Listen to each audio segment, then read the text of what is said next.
हुजूर बाग के अंदर दाखिल हुए ही थे, ऊंट बंधा हुआ था। तो हजरत अबू दरदा रदी अल्लाह ताला अन्हु कहते हैं वो ऊंट ने हुजूर की तरफ देखा तो उसने रोना शुरू कर दिया। असल में दुख पूछने वाला को मिले तो फिर ही रोने का मजा आता है। हर जगह तो दुख सुनाया भी नहीं जा सकता। ऐसा मिले ना जो दुख पूछने वाला हो, तसल्ली तशफ़ी देने वाला हो, जिसके कंधे पे सर रख के बंदा देर तक रोए। ऊंट रोने लगा तो हजरत अबू दरदा रदी अल्लाह ताला अन्हु फरमाते हैं नबी करीम अलैहिस्सलाम उसकी तरफ बढ़े, हुजूर ने उसकी पुश्त पर हाथ रखा तो वो और ज्यादा रोने लगा। फिर मेरे महबूब ने अपने कान मुबारक उसके मुंह के करीब किए तो उसने कोई बात की। महबूब ने फरमाया बुलाओ ना इसके मालिक को कहाँ है। वो जब आया तो हुजूर सल्लल्लाहु अलैहि वसल्लम ने फरमाया कि तुम इसे इसकी जरूरत से ज्यादा इस पर वजन रखते हो, इसे अजियत देते हो, तकलीफ पहुंचाते हो। फिर हुजूर अलैहिस्सलाम ने फरमाया इसे खाना और पानी वक्त पर नहीं देते, धूप छांव का ख्याल नहीं रखते। और आखिरी लफ्ज हदीस के महबूब फरमाने लगे तुम इसके बारे में अपने रब से नहीं डरते, इसके हुकूक के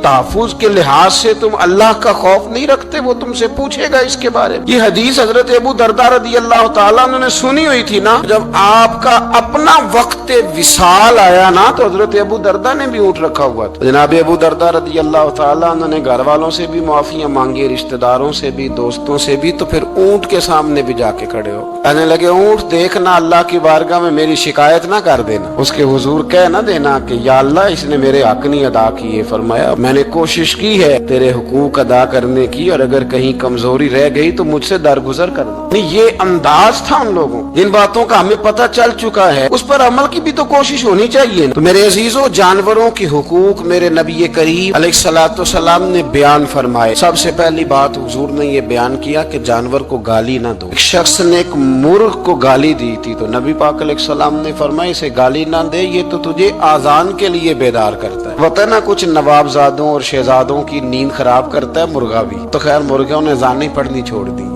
तकलीफ की बात है, खुशी की बात नहीं, दर्द की बात, ये अजियत की बात। यानी वो वतन भी को वतन है जिसमें अजान की आवाज ही ना है, वो देश भी को देश है। हम जाके अब बसने लगे हैं टाउनों के अंदर, सोसाइटियों के अंदर जहाँ अजान की आवाज ही नहीं आती। कुछ जगह है जहाँ अजान की आवाज ही ना है। हमारे यहाँ जो गरीब लोग होते हैं ना वो गधा रेडी पे दफा सब्जी बेचते हैं। ये हमारे आजकल किनो बहुत ज्यादा है मार्केट में, तो मैं देखता हूँ कि सड़क के ऊपर गधे को भी खड़ा किया हुआ, इसलिए कि अब वो उसी के ऊपर सारा दिन रखेंगे उसको और शाम तक जब तक बिकेगा नहीं उस बेचारे की खुलासी नहीं होगी। नबी पाक सल्लल्लाहु अलैहि वसल्लम ने फरमाया कि जानवर को सवारी बनाओ, कुर्सी न बनाओ। दो सहाबा बैठे थे घोड़े के ऊपर, एक उधर बैठा था एक इधर बैठा था, दोनों आपस में बातें कर रहे थे। जिस तरह हमारे जमाने में जो नई नई कार खरीदता है ना तो उसका भी कोई वाकिफ मिल जाए तो वो रोड के ऊपर खड़े होकर बात करता है, क्योंकि रोड तो उसने अलाट कराया ना अपने नाम। तो मेरे जैसा आदमी कई दफा पीछे हो भी ना। तो एक दिन बच्चा मुझे कहने लगा कि जोर से जरा हारन दी, तो मैंने कहा यार इसके पास नई नई दौलत आई है तो मतलब इसको हारन ना दे, पता नहीं कहाँ से बोलेगा, तो इसका तो कुछ नहीं बिगड़ेगा तो हमारे लिए मसला बनेगा। ये अर्ज नहीं, अब ये खड़ा है तो खड़ा, ये इसको लोग चौधराहट समझते हैं, ये चौधराहट नहीं होती। इससे ये आपके कमजोर होने की अलामत है। इस तरह छोटा आदमी इस तरह के काम करता है। बड़े लोग तो किसी को तकलीफ ही नहीं देते क्योंकि वो बड़े होते हैं। तो नबी पाक अलैहिस्सलाम ने देखा दो गुलामों को, एक के घोड़े का मुंह इधर है दूसरे का इधर है, तो आपस में गुफ्तो शुनीद कर रहे हैं। मेरे रसूल करीम अलैहिस्सलाम ने वही